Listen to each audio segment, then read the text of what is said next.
I know you all already know what GSI is. I mean, we don't really need to get into that, except to say that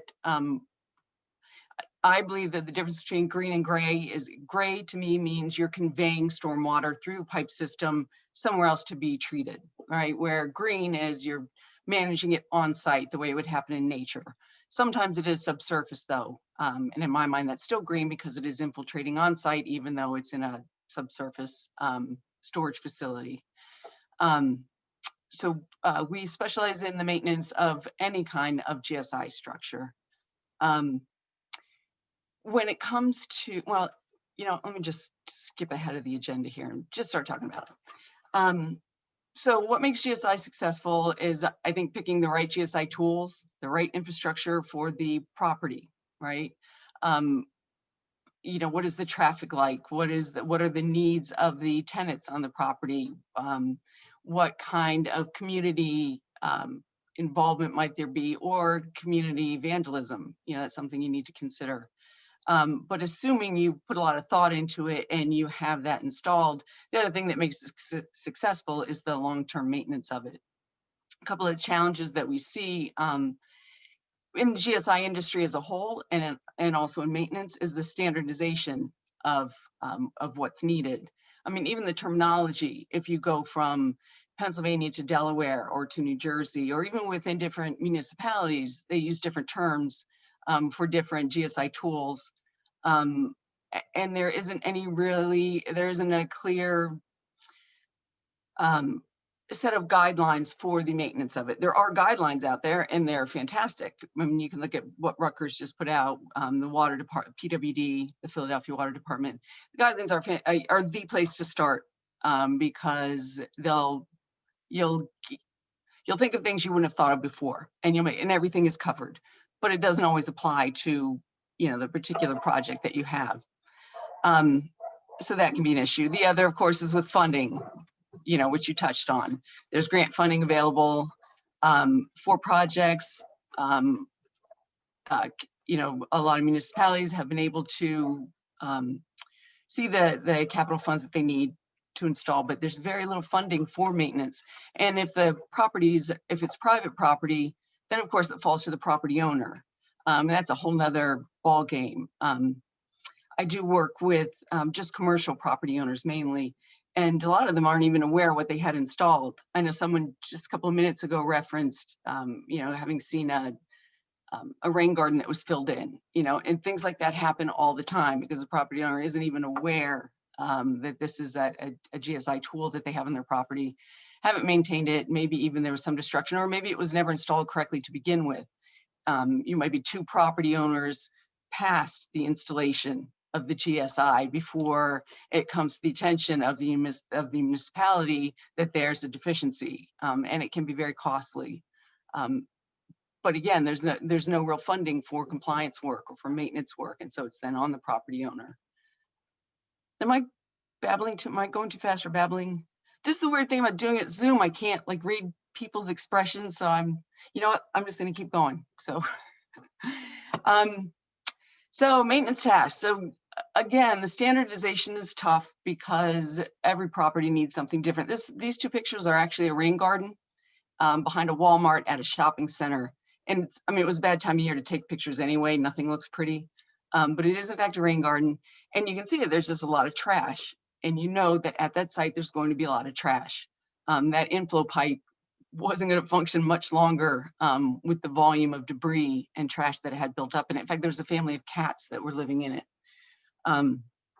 So on a site like that, I would recommend you have to do maintenance and inspections a lot more often than a site that's more cleanly and has less foot traffic and that sort of thing.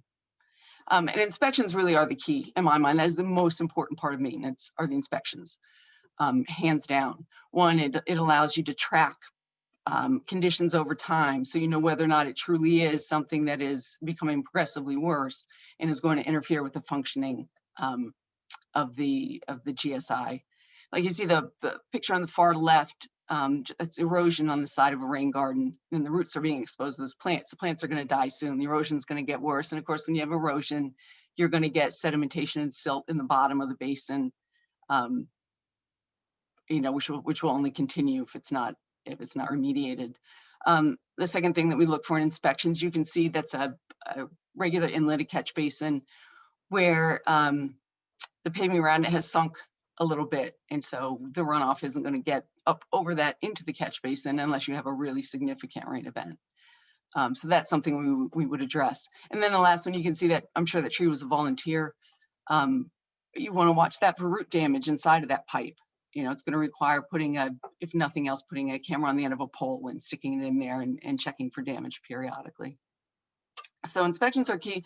The other thing about inspections is you absolutely want to take pictures from the same location, have photo spots where you take pictures so that you can look back at what it looked like last fall at this time and really be able to compare apples to apples. So that's something we always try and do.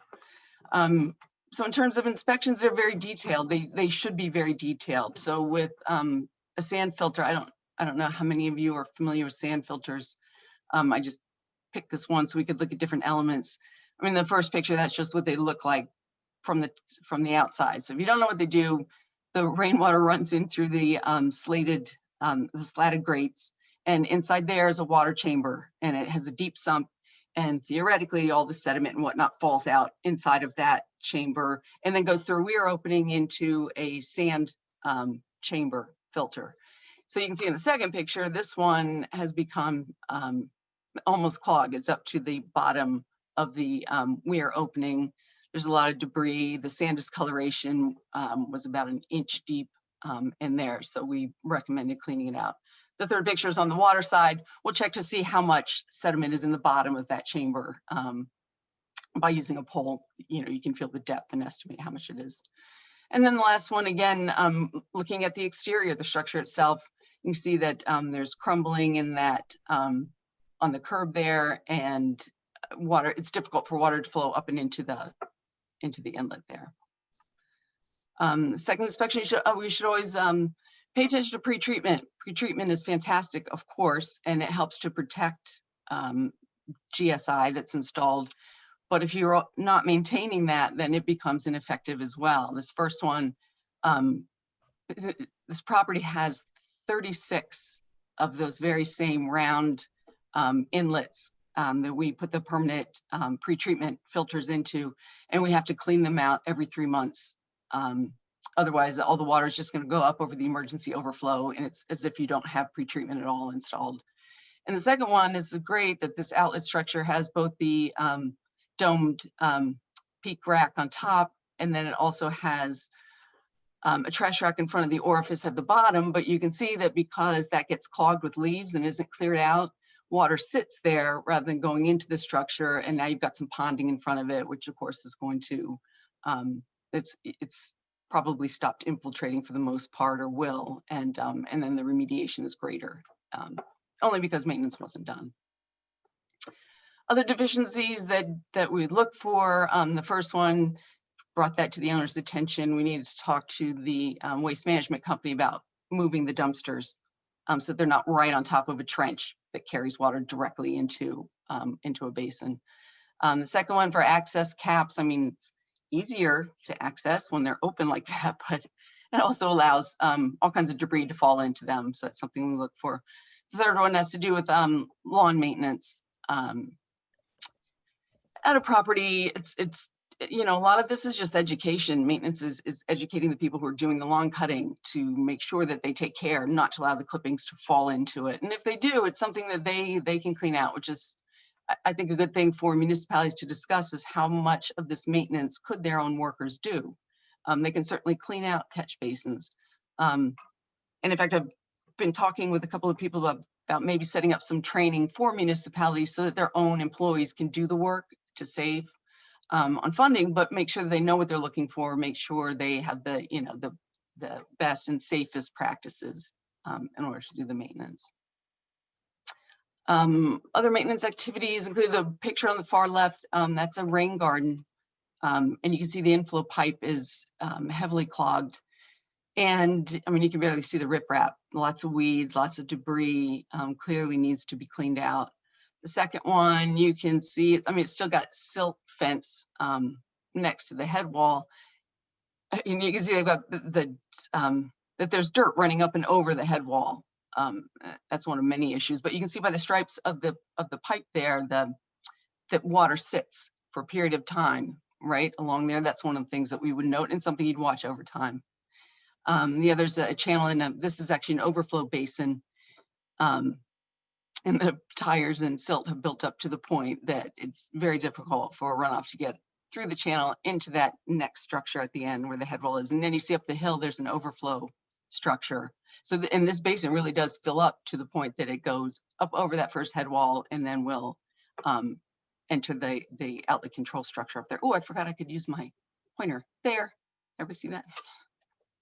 And finally, this last one is just, that's an outflow pipe from a rain garden that needs to be cleaned badly.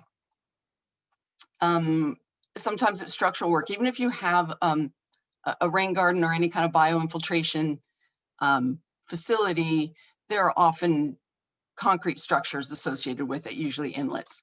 In this first one, it has a series of baffles. There's actually another baffle wall that goes in front of the one that you see, and then a lid, basically lid goes on top of that. And in pulling that off, I noticed that the access cap was missing, so I installed one of those and sealed the sides so that water couldn't run around it, which kind of defeated the whole purpose of it. The second one is just parging. You need to do that a lot. You really need to keep up with it, and especially when you have existing catch basins that are tied to a newer structure. It's watching for that kind of erosion. And when you don't do maintenance, these are real life examples of what happens. So the first one, kind of hard to make out, but it's a dry extended detention basin that has a large berm around it, and there were boulders on top of the berm. This is now 5 years old, I believe, and you can see there's the berm is not completely settled, and there's a sinkhole, and one of the big boulders fell into it. We haven't decided yet how we're going to tackle that, but clearly it's a problem.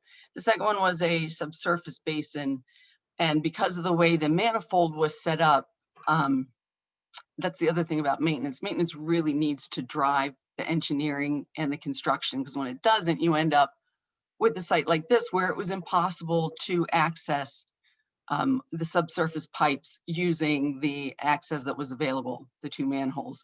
And we had to send guys in there. It was July. You can't tell from the picture. It was so hot. And 8 days it took them to manually drag hoses through there. And we went way over budget too. It was not good. But that probably ended up, I think it was $28,000 to clean that out.